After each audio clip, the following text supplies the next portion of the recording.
Let me start with a simple question. Do you know the difference between a turtle and a tortoise? They look almost the same. Same shell, same slow walk. But put them in the same environment and their lives unfold very differently. A turtle can survive on land and in water.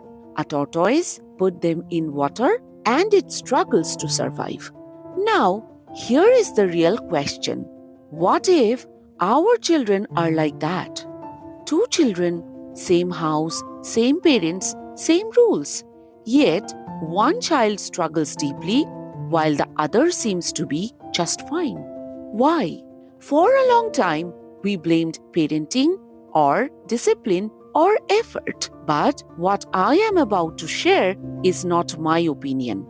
This comes from neuroscience research studying how children's brains respond differently to their environments. Science now tells us something both uncomfortable and deeply hopeful. Some children are biologically more sensitive to their surroundings. This idea is called the Differential Susceptibility model. It says this: children are not affected by the same environment in the same way. Some children are like turtles. They are resilient and they tend to do okay in most environments. Others are like tortoises. They are sensitive, they suffer more in negative environment. But here's the part we often miss. They also thrive more in positive ones. Sensitivity is not weakness. It's a for better and a for worse trait. Let me show you what it looks like inside the brain. Researchers used MRI scans to study adolescents. They focused on a brain region called the hippocampus, the part involved in memory, learning, and emotional processing. They discovered something striking. Adolescents with larger hippocampi were more sensitive to their environments. When these sensitive teens experienced harsh parenting, yelling, aggression, frequent conflict, they showed the highest levels of depression.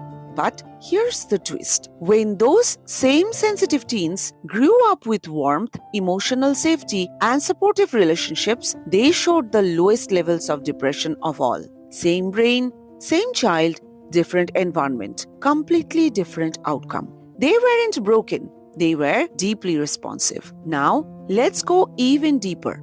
Scientists also studied what happens in the brain when teens feel socially excluded. That moment of being ignored, left out, or made to feel like you don't belong. In some teens, emotion-related brain regions light up intensely. Those teens, the ones whose brains reacted the most, were also the most affected by their family environments. Supportive parents, they thrived. Stressful relationships, they struggled deeply. Meanwhile, other teens showed very little brain reaction. Their outcomes stayed relatively stable, no matter what their environment looked like. Again, tortoises and turtles. And here's why adolescence matters so much. Between ages 13 and 19, the emotional brain is highly active. Social acceptance becomes crucial. The thinking brain is still under construction. This makes sensitive teens more vulnerable, but also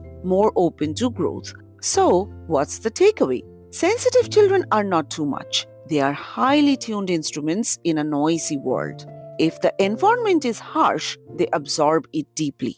But if the environment is nurturing, they don't just cope, they flourish. And now, the most important part. A positive environment helps every child. But for sensitive children, it can change the entire trajectory of a life. So, whether your child is a turtle or a tortoise, one truth remains.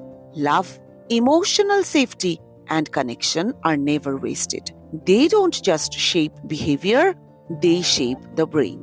If you liked this video, please give it a thumbs up and subscribe to my channel. If you want to learn more about content like this, leave a comment below. Live louder, think better.